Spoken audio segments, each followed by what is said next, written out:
Dios le bendiga, hermanos y hermanas. Qué bueno que podemos estar una vez más conectados en esta serie de Apocalipsis bíblico, ¿verdad? Nos quedamos en el capítulo 2, específicamente el verso 18, donde comienza el relato de la iglesia Tiatira, ¿verdad? Antes de llegar ahí, quiero volver a darle un pequeño resumen del orden en que estas iglesias representativas fueron surgiendo en la historia de la iglesia. Esto es importante para nosotros poder ver cómo se han ido cumpliendo en ese orden y cómo el Señor, ¿verdad? Porque esto recuerde que Apocalipsis es un libro profético y mucha gente lo está viendo como algo que ya se cumplió. Cosas se han cumplido, pero hay cosas que no se han cumplido porque hay unas profecías que todavía están por cumplirse. Los, los que piensan que no hay milenio y que ya estamos en la tribulación, pues están obviando muchos versos bíblicos que no permiten que este periodo que estamos viviendo se identifique como la tribulación. Pero poco a poco vamos a seguir hablando de esto. Pero vamos un momentito otra vez a compartir esa tabla donde se da la lista, ¿verdad?, de las iglesias que reciben la carta y que además son representativas, ¿verdad?, de la cristiandad durante esas épocas y de los tipos de creyentes, ¿verdad?, que están en este tiempo. O sea, que tiene dos vertientes. La primera fue Éfeso, que hablamos, que fue la iglesia primitiva, la iglesia que se fundó por los apóstoles, y el problema que tuvo fue que dejó su primer amor. Después hablamos de Esmirna, que fue la iglesia mártir, la iglesia que estuvo bajo la persecución cruel de 10 emperadores, pero que por medio de morir ganaron la vida eterna. Hablamos también de Pérgamo, que es donde se hace por primera vez la iglesia, se asocia al gobierno, al Estado, y comienza la iglesia católica romana, ¿verdad? Que ellas tratan de decir que ellos vienen del principio, pero ellos se fundaron en Roma en ese tiempo, o sea que no vienen. Todas las demás iglesias que hay también salieron de los apóstoles. Ellos no fueron los únicos que salieron de los apóstoles. Y muchas de las iglesias que salieron de los apóstoles, algunas se fueron a la apostasía, otras no. O sea que ellos pues tratan de decir que como fue Pedro, pero los demás apóstoles no tenían autoridad de Cristo. Todos los apóstoles tenían autoridad. Pedro fue el líder en un momento de la iglesia, pero las escrituras en ningún momento señalan a Pedro como un papa, sino como un apóstol que fundó iglesias. Y se dice también que Pedro no fue el fundador tampoco de la iglesia de Roma, sino que él llegó después a Roma. Bueno, pero todo esto son cosas extrabíblicas, ¿verdad? Y no vamos a darle mucho peso. Hoy nos toca trabajar con la iglesia Tiatira, que comienza la representación histórica de la iglesia Tiatira, comienza en el 606 hasta el 1520 después de Cristo. Hoy tal vez vamos a tocar también la iglesia Sardis, que representa la iglesia de la Reforma Protestante, que comienza en el 1520 al 1750, aunque esta iglesia pegó a formarse dentro de el tiempo de la iglesia Tiatira, se comenzó a desarrollar, pero tuvo su plenitud en estos tiempos de 1520 al 1750. Yo creo que hasta ahí vamos a llegar hoy. No sé si nos dé tiempo a llegar a Filadelfia, pero por lo menos hasta ahí vamos a estar cubriendo hoy por el momento, ¿verdad? Ok, entonces, comenzando con la lectura. Estamos en Apocalipsis. Recuerden, Apocalipsis bíblico, por eso vamos a ir todo por la Biblia. Es lo que queremos hacer. No queremos comenzar a especular ni a proyectar no queremos estar proyectando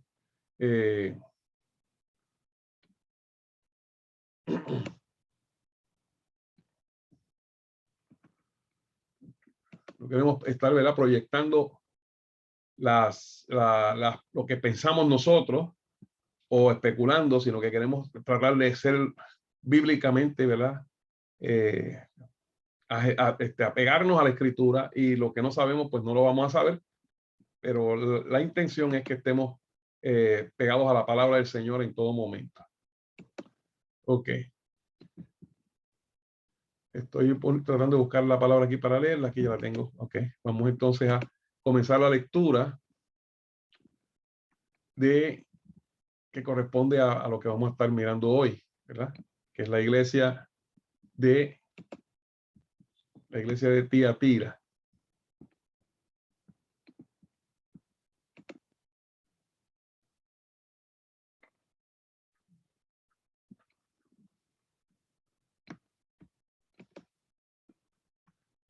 Dice la palabra. Vamos a stop share. Ok, vamos a buscar otra vez la lectura. Perdonen un momentito, quiero poner la lectura al lado para que vayamos leyendo. Según leemos, ustedes puedan ver también la lectura de la palabra. Gloria a Dios. Aquí está. Entonces nos vamos pequeño. Ahora sí, los tenemos ya casi. Un poquito más y vamos a estar bien ahí. Ok. Ahora sí. Vamos a share screen.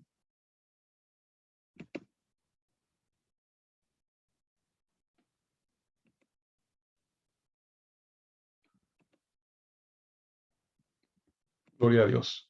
Leemos la santa palabra en el nombre del Padre, del Hijo y del Espíritu Santo. Dice así: mensaje a la Tiatira. Dice así el verso 18 del capítulo 2. En nombre del Padre y del Santo Espíritu. Y escribe al ángel de la iglesia en Tiatira, el Hijo de Dios, el que tiene ojos como llama de fuego y pies semejantes a bronce bruñido, dice esto: yo conozco tus obras y amor y fe y servicio y tu paciencia, y que tus obras postreras son más que las primeras. Pero tengo unas pocas cosas contra ti, que toleras que esa mujer Jezabel, que se dice profetiza, enseñe y seduzca a mis siervos a fornicar y a comer cosas sacrificadas a los ídolos. Y le he dado tiempo para que se arrepienta, pero no quiere arrepentirse de su fornicación.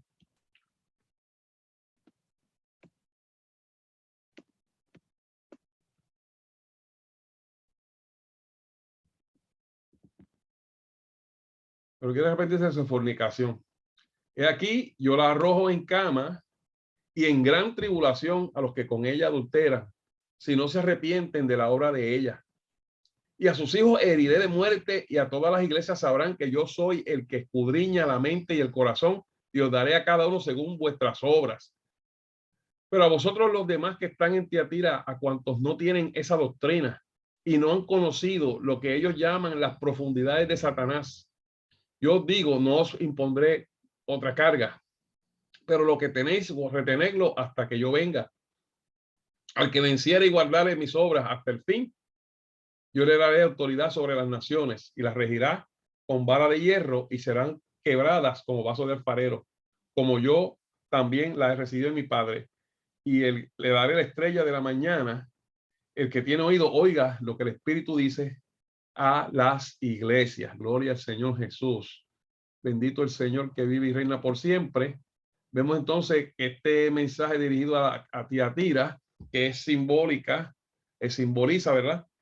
Una vez más, la continuación de la Iglesia Católica Romana en la historia, en un momento donde surgió un cambio importante, un cambio que trastocó, ¿verdad?, toda la doctrina de la Iglesia Católica, con la introducción de lo que se llama y que ellos le llaman la Eucaristía o el sacrificio perpetuo, que eso es lo que significa Tiatira. Ese nombre no es casualidad, significa sacrificio perpetuo. Y este periodo del 606 al 1550, ¿verdad? Por ahí, es el periodo que se conoce como la Edad Oscura, donde ocurrieron las cosas más terribles en la iglesia romana, donde ocurrieron muchos abusos, mucha corrupción, había una guerra por el poder. Entonces, para ser papa no era que tú fueras un hombre consagrado, sino que fueras un hombre influyente, tuvieras, como está más asociado con la política, con el gobierno, pues se corrompió la iglesia de forma tal. Pero esta doctrina del sacrificio perpetuo, lo que también ellos se conoce como la transustanciación que en la que se alega, ¿verdad?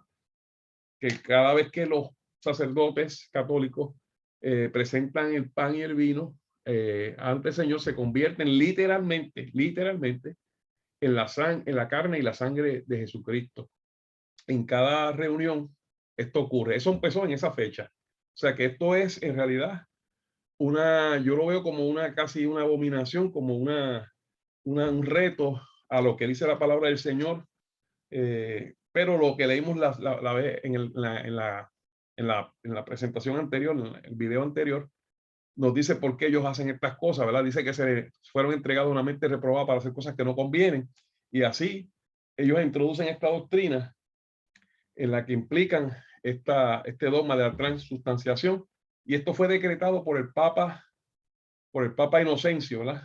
Durante este periodo de esta iglesia de Tiatira, pero fue para 1215 antes de Cristo, donde el Papa Inocencio III es el que introduce y declara, ¿verdad?, como un dogma oficial de la Iglesia Católica Romana, el dogma de la transubstanciación de la carne, del pan convirtiéndose en carne y del vino convirtiéndose en sangre del Señor. Ahora, ¿qué dice la palabra del Señor acerca de esto? Si vamos a Hebreos, vamos a ver lo que la Biblia nos dice acerca de esto, ¿verdad? Porque todas estas cosas hay que verlas a través de la palabra del Señor y no, ¿verdad?, como nosotros queramos verlas, ¿verdad? Muchas veces nos hacemos nos hacemos como fanáticos, ¿verdad? Pero lo que en verdad queremos hacer es queremos ver qué dice la palabra del Señor acerca de la transubstanciación, ¿verdad? Y qué nos aporta a esto que plantea la iglesia romana. Dice en Hebreos 9, del 11 al 18, habla de, ¿verdad?, de lo que fue el sacrificio de Cristo y de lo que representa. Y dice así, en el nombre del Padre y del Santo Espíritu: pero estando ya presente Cristo, sumo sacerdote de los bienes venideros, por el más amplio y más perfecto tabernáculo, no hecho de mano, es decir, no de esta creación, y no por la sangre de machos cabríos ni de becerros, sino por su propia sangre, entró, oiga, ¿qué dice aquí? Una vez para siempre en el lugar santísimo, habiendo obtenido eterna redención. La redención que obtuvo Jesús es eterna, o sea que no tiene que volver a hacerse cada día, como ellos están pretendiendo o insinúan que hay un sacrificio continuo, cuando ya dice aquí que fue una sola vez que se ofreció. Pero este no es el único verso, vamos a seguir leyendo. Y no por sangre de machos cabríos ni de becerros, sino por su propia sangre entró una vez para siempre en el lugar santísimo, teniendo eterna redención.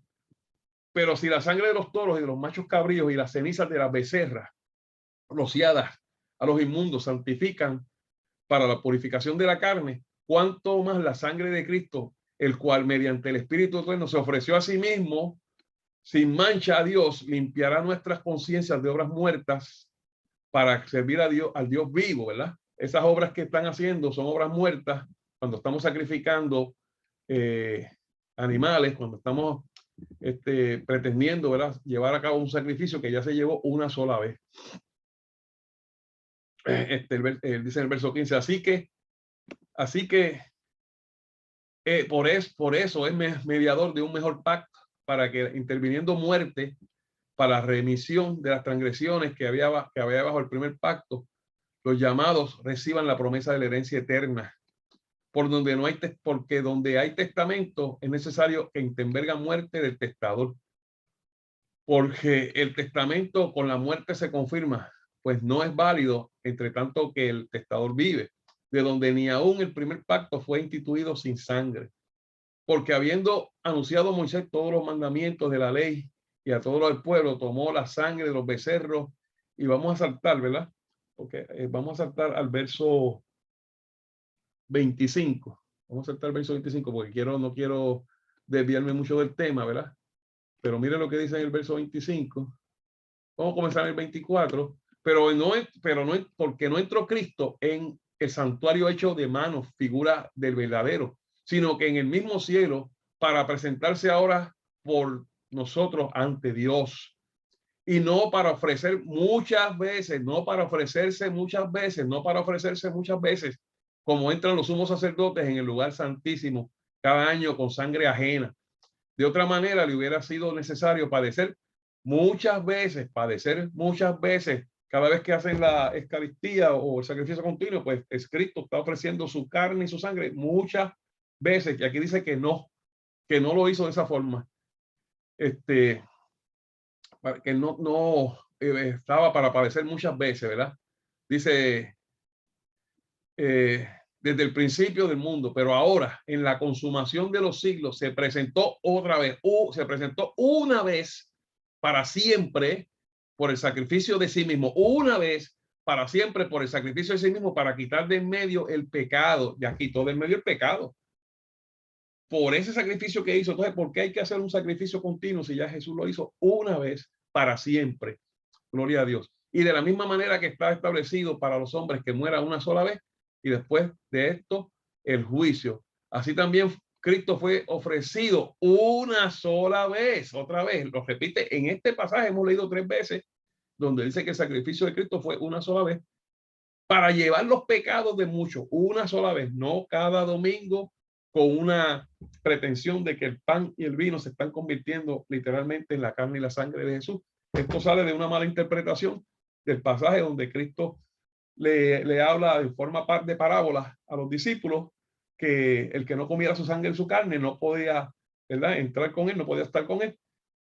Y entonces ellos interpretan esto de forma errónea. Si usted va y hace un estudio de ese pasaje, está viendo que Cristo le está hablando de forma simbólica, no está hablando de forma literal, que tenía que comerse la carne de él. Gloria al Señor Jesús.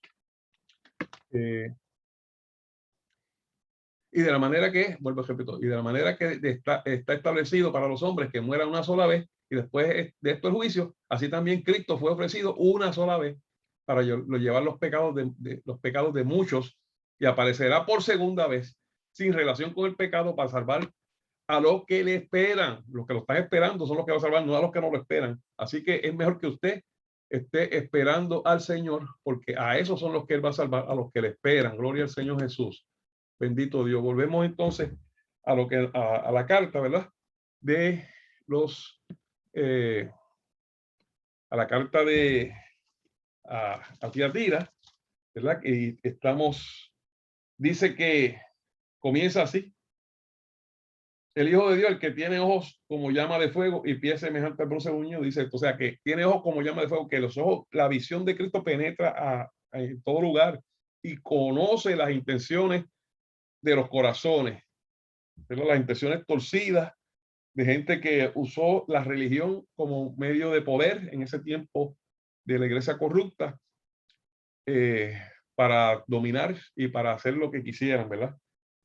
Lamentablemente distorsionando la Biblia, distorsionando la palabra de Dios en un tiempo aún quemando vivos a los que traducían la palabra de Dios. O sea, fíjense, William Tyndale y muchos otros más, John Huss, otros fueron quemados vivos simplemente porque tradujeron la Biblia del latín o del el griego a el idioma inglés, y también fueron perseguidos los traductores a otros idiomas de una forma cruel y bestial, ¿verdad? Supuestamente contrario, digo supuestamente no, contradiciendo la enseñanza de Jesús, que tú tienes que amar a tu prójimo, que tú tienes que amar aún a tu enemigo. Entonces, ¿cómo vas a quemar a alguien? Porque ellos estaban basando no en la enseñanza de Jesús, sino estaban usando interpretaciones incorrectas del Antiguo Testamento para lograr sus propósitos de dominio y control. Gloria al Señor Jesús. Dice: yo conozco tus obras y amor y fe y servicio y tu paciencia, y que tus obras postreras son más que las primeras. Una iglesia que ha hecho demasiado de muchas obras, ¿verdad? Pero ¿por qué las hacía? Para controlar, no la hicieron. Pero tengo unas pocas cosas contra ti, que toleras a esa mujer Jezabel, que se dice profetiza, enseña y seduzca a mis siervos a fornicar y a comer cosas sacrificadas a los ídolos. Volvemos otra vez con el tema de la idolatría. Qué casualidad, a la iglesia que representa en esta proyección profética histórica a la iglesia romana, católico romana. y le he dado tiempo para que se arrepienta, pero no quiere arrepentirse de su fornicación, la fornicación espiritual. Fornicación espiritual. Hay un solo Dios que tienes que adorar, al Padre, al Hijo, al Espíritu Santo. De ahí para afuera no puede entrar Pedro, ni Pablo, ni María, porque ya eso se constituye en fornicación espiritual. Y aquí que yo la arrojo en cama y en gran tribulación a los que con ella adulteran, si no se arrepienten de las obras de ella. Hay un llamado del Señor a su pueblo a salir y arrepentirse, a buscar al Dios vivo, a buscar, mire, no dejarse guiar por pasiones, por tradiciones, buscar su corazón, humillarse, porque ese es el problema del hombre, que nosotros no queremos humillarnos a Dios. Si usted se humilla ante Cristo y se arrepiente de verdad, Él le va a quitar la venda de los ojos y usted va a poder ver la verdad. Pero cuando muchas veces como humanos estamos en un sitio donde se nos tolera, como hacía Vistas esa vez, representa la tolerancia que existe en este sistema religioso, donde usted va el domingo, se comió el pan y el vino, que supuestamente son y ya ahí borró su cuenta, sus pecados se fueron todos, entonces que tiene toda la semana, del lunes al sábado, a volver a pecar, porque esa es la forma en que muchos prefieren esto, y yo lo he escuchado de personas, prefieren esta religión porque les permite la tolerancia de hacer el pecado, porque supuestamente el domingo pues ya van a ser automáticamente, oiga, limpios. Cuidado, porque Dios no puede ser burlado. Dios no puede ser burlado. Dice que se arrepientan y a sus hijos heriré de muerte, y todas las iglesias sabrán que yo soy el que escudriña la mente y el corazón. Dios conoce las intenciones de los corazones y os daré a cada uno según vuestras obras. Gloria al Señor Jesús. Por eso hay un llamado al arrepentimiento, a un reconocimiento verdadero y genuino ante Dios de que somos malos, de que somos pecadores, porque no, esa es otra cosa, son los santos. Entonces eso mismo hacían los fariseos, que se creían mejor que los demás. Ellos se creen que son la iglesia verdadera, se creen que los demás no son. ¿Sabe qué? Eso mismo hacían los fariseos, los enemigos de Cristo, porque es que se han constituido en enemigos de Cristo al tomar la misma postura que tomaron los fariseos y los religiosos de aquel tiempo. Hoy hacen lo mismo. Hoy se justifican con unos dogmas inventados por ellos que no tienen ninguna base ni fundamento bíblico. Pero a vosotros, a los demás que están en Tiatira, o sea que hay gente ahí, a cuantos no tienen esta doctrina, hay gente en Tiatira, en la Iglesia Católica Romana, que son de Dios, que están ahí por X o Y, pero son de Dios porque no tienen esas doctrinas y no han conocido lo que ellos llaman, oiga, las profundidades de Satanás. Mire lo que se practica ahí. Y yo os digo, no os impondré otra carga, pero lo que tenéis, retenerlo hasta que yo venga. Hay muchos cristianos verdaderos en la Iglesia Católica Romana. Y en realidad, el problema que nosotros vemos no son los creyentes, es la institución, una institución corrupta, una institución que desde el principio ha hecho maldad. Yo no sé cómo hay mucha gente, y conozco mucha gente buena que los amo y que son gente verdaderamente cristiana, porque los tengo que decir. De hecho, he conocido muchos católicos que me han dado mejor testimonio que los evangélicos. Los hay, pero no sé por qué están cegados, no sé por qué no ven en la institución que están. Una institución corrupta, una institución que ha mentido, que ha cambiado la escritura y que ahora mismo tienen planes de decir y dicen que la Biblia hay que modernizarla, que está obsoleta. O sea, que la palabra de Dios pasó para ellos, pero la Biblia dice que no, que la palabra de Dios permanece para siempre. Los que van a pasar son ellos. Al que venciere y guardare mis obras hasta el fin, yo le daré autoridad sobre las naciones y las regiré con vara de hierro y serán quebradas como vaso de alfarero. Pero como yo también la he recibido de mi Padre, y le daré la estrella de la mañana. El que tiene oído, oiga lo que el Espíritu dice a las iglesias. Quiere decir que de esta iglesia, sí, ahí va a salir un grupo que en un momento dado, Dios conoce los corazones, los va a despertar, los va a sacar, porque lo dice en Apocalipsis: pueblo mío, salid de ella para que no seas partícipe, ¿verdad?, de sus cosas malas. Dios va a sacar mucho pueblo que tiene y lo está sacando ya. Gloria al Señor Jesús. Bendito el que vive y reina por siempre. Vamos entonces ahora a ver la iglesia Sardis, ¿verdad? La iglesia Sardis, que se encuentra en el capítulo 3 de Apocalipsis. La iglesia Sardis, Dice que son los que significado aquellos que escaparon.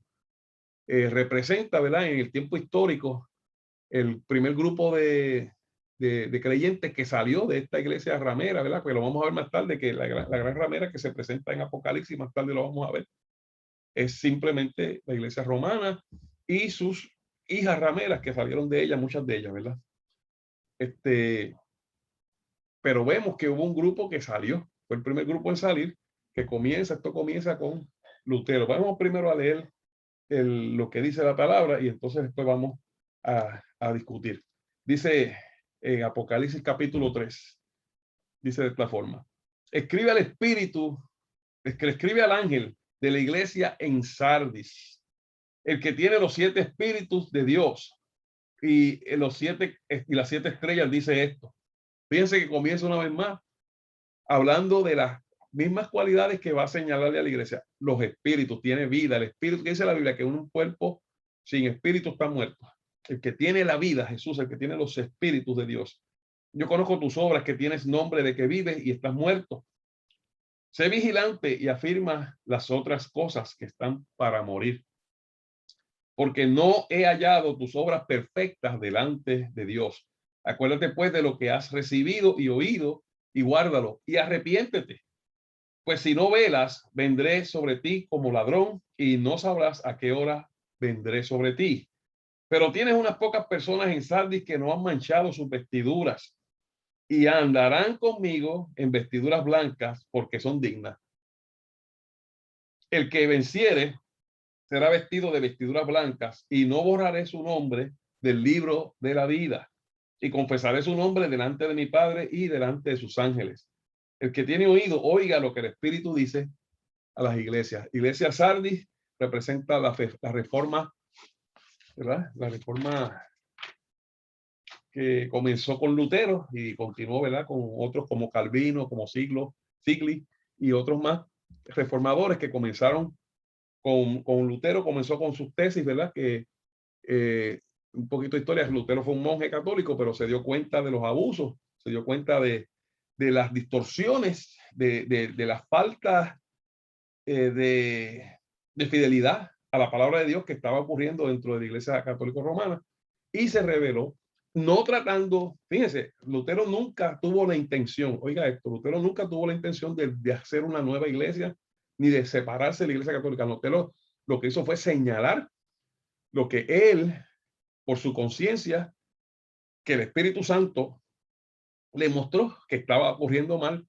como de verdad, estaban vendiendo las dispensaciones de los que estaban muertos. Supuestamente los familiares pagaban y los sacaban del infierno y los volvían al cielo. Estaban negociando con esto en la Iglesia Católica y muchas otras cosas más que Lutero señaló, las principales, en unas 90 y pico de tesis, ¿verdad? Y ahí comenzó la persecución. Él solo quería arreglar lo que estaba mal y pegaron a perseguirlo. Tuvo que irse a Alemania, y en Alemania pues lo protegieron, y ahí él comienza con la iglesia luterana, y después de ahí en otros lugares viene Calvino y vienen otros reformadores, y comienzan a traer la palabra de Dios otra vez al centro de la vida de la iglesia, que es lo que se supone que estuviese ocurriendo, como ocurrió en el Antiguo Testamento. Cada vez que los hijos de Israel se apartaban de la palabra de Dios, o la dejaban a un lado, o la descuidaban, ellos caían, y caían en pecado, y caían en error, y caían en desgracia.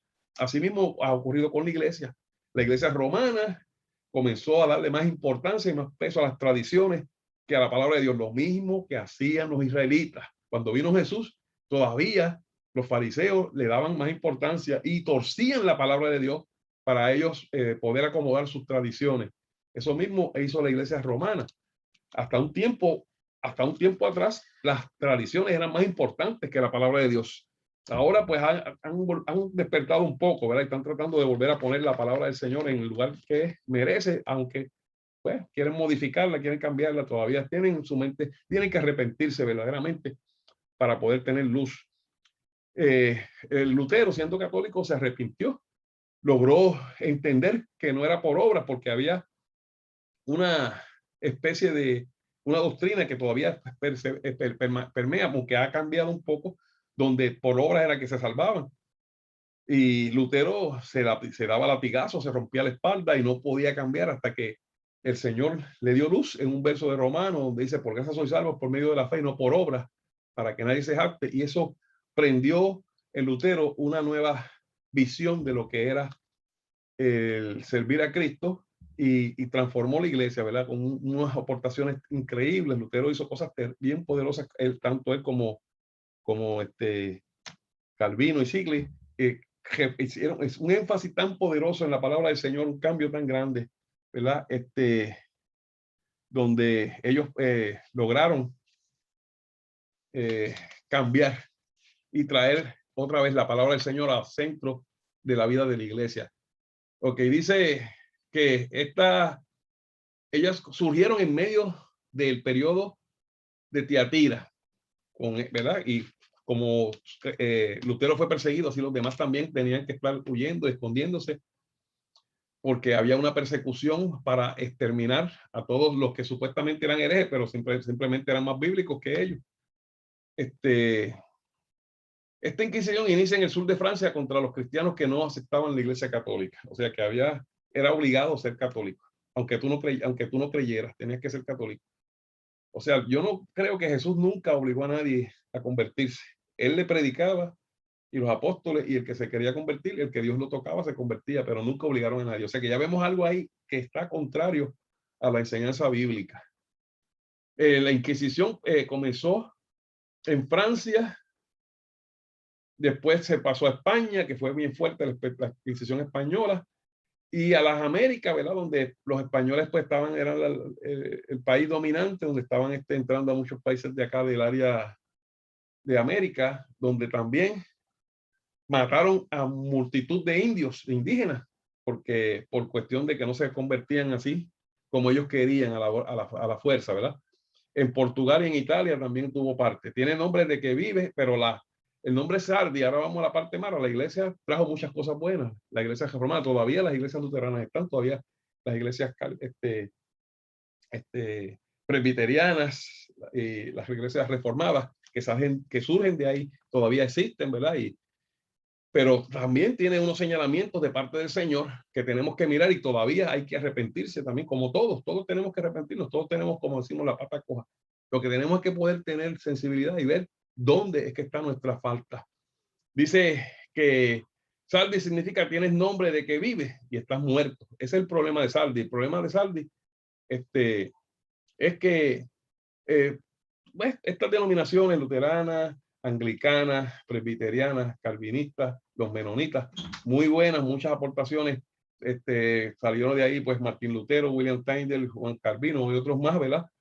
Que ayudaron y han contribuido, las contribuciones de ellos a la iglesia todavía hoy están impactándonos, ¿verdad? Gracias a ellos, pues las demás iglesias que surgieron tuvieron una base teológica e interpretación bíblica correcta, sana, pero se enfocaron tanto en el estudio, se enfocaron tanto en la letra y se olvidaron del espíritu.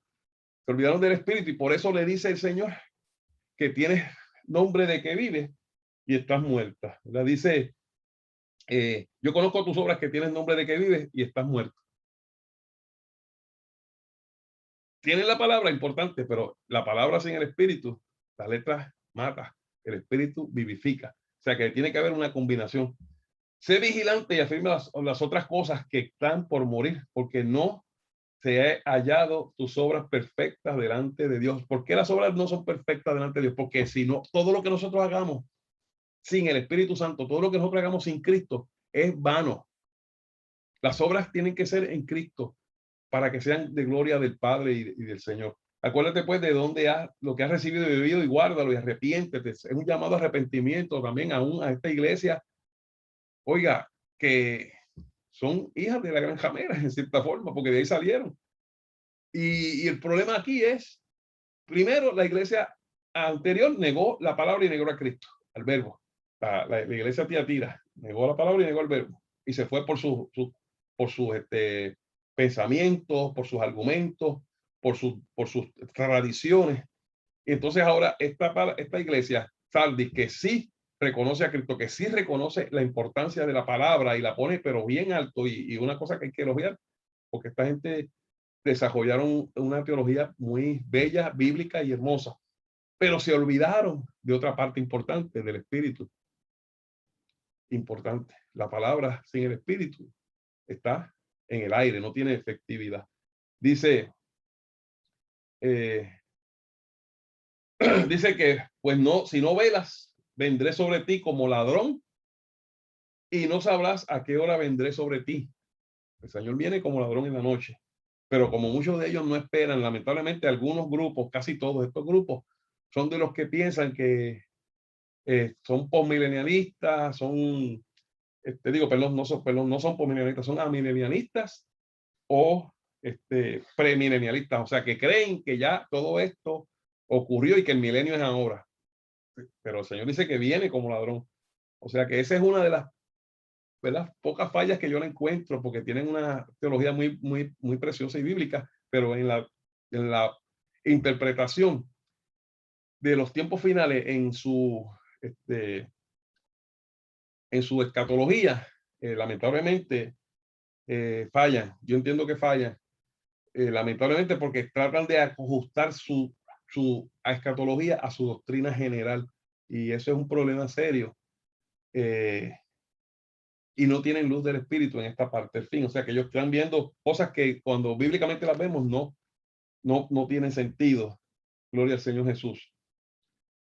Pero tienes unas pocas personas en Sardis, o sea que buenas noticias. En Sardis, tanto en Sardis como en la iglesia católica romana, hay gente de Dios. Pero tienes unas pocas personas en Sardis que no han manchado sus vestiduras y andarán conmigo en vestiduras blancas porque son dignas. O sea que hay mucha gente de Sardis que sí van a estar con el Señor, porque aún estando en una organización que pues ha fallado, tuvo muchas cosas buenas, pero tiene otras cosas que al dejar el espíritu atrás es un peligro grande.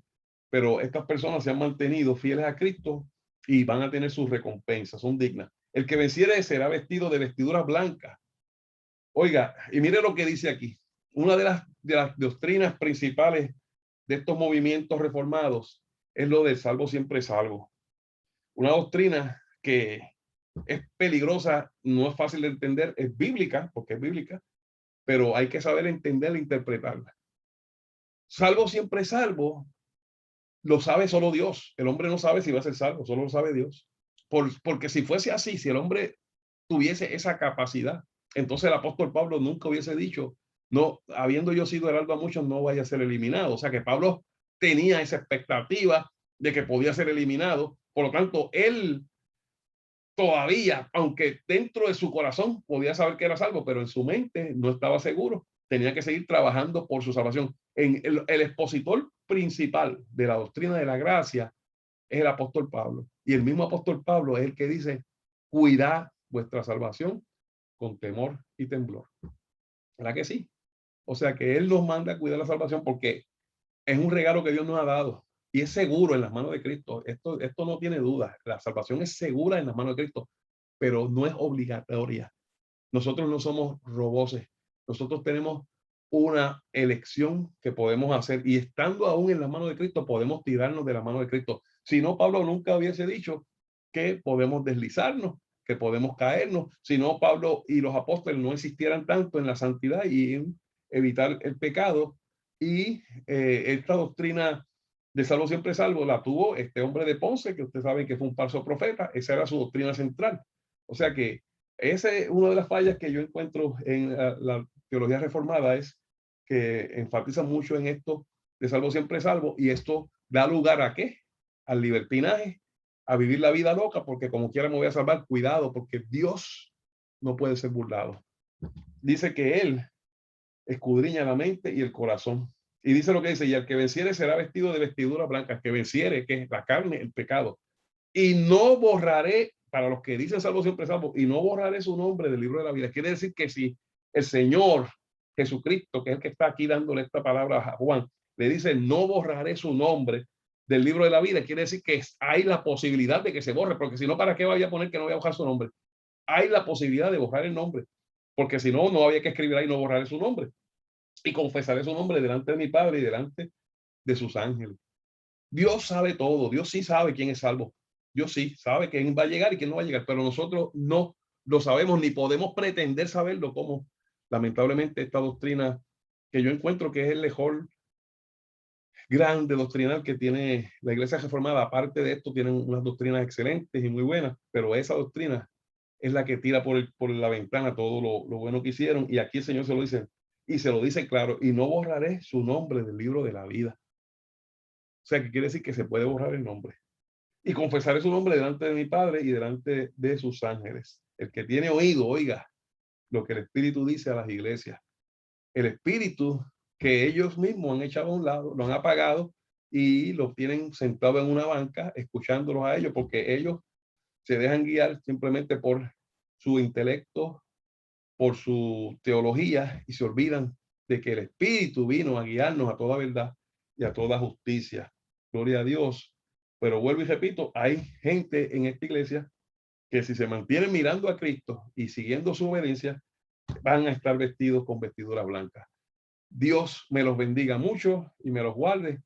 Ya estamos en la iglesia Sardis, la iglesia de la Reforma, que esto nos pone ya en el periodo casi final, ¿verdad? Estamos en los 1700, por ahí, más o menos. Eh, Así que el próximo miércoles continuamos con las cartas a las iglesias. Yo espero yo creo que terminar, ¿verdad? Porque después de Sardis viene la iglesia Filadelfia y la Odisea, que son las dos últimas iglesias. El próximo miércoles vamos a estar hablando de estas últimas dos iglesias. Y usted va a ver cómo esto se ha ido cumpliendo. Literalmente una profecía, porque Apocalipsis es profecía de lo que iba a pasar, de lo que va a pasar en el futuro, ¿verdad? Y hay cosas que han pasado, sí, pero hay cosas que no han ocurrido todavía. Muchos, ese es el error, muchos también de la interpretación escatológica de los reformados, es que ellos ponen que esto se cumplió ya y que el anticristo fue Antioquio Epífanes. Y mire, ¿cómo va a ser si esto, cómo va a ser el anticristo Antioquio Epífanes? Si todavía cuando Antioquio Epífanes se manifestó, todavía ni la iglesia estaba fundada. Gloria al Señor Jesús. Aleluya. Todavía no había pasado nada de esto, ni ninguna de estas iglesias habían comenzado, ni Cristo, todavía el mismo Cristo no había, Jesús no había, Cristo no había encarnado en Jesús todavía. ¿Ok? O sea que tal vez era un tipo, era un símbolo, pero no era el anticristo, era alguien que señalaba a una figura que va a ocurrir y que va a aparecer. Padre, en el nombre poderoso de Jesús, te damos gracias, Señor, por esta oportunidad. Bendice a los hermanos que escuchan y permite que esta enseñanza de Apocalipsis bíblico nos sirva, Dios, para seguir adelante buscando de ti, preparándonos, porque el tiempo está cerca y por eso me ha inquietado, ¿verdad? Que trabaje con esto, porque hay que sacudirnos y prepararnos, porque Jesús está a las puertas. Dios me lo bendiga y me lo guarde hasta la próxima. En el nombre de Jesús, amén y amén.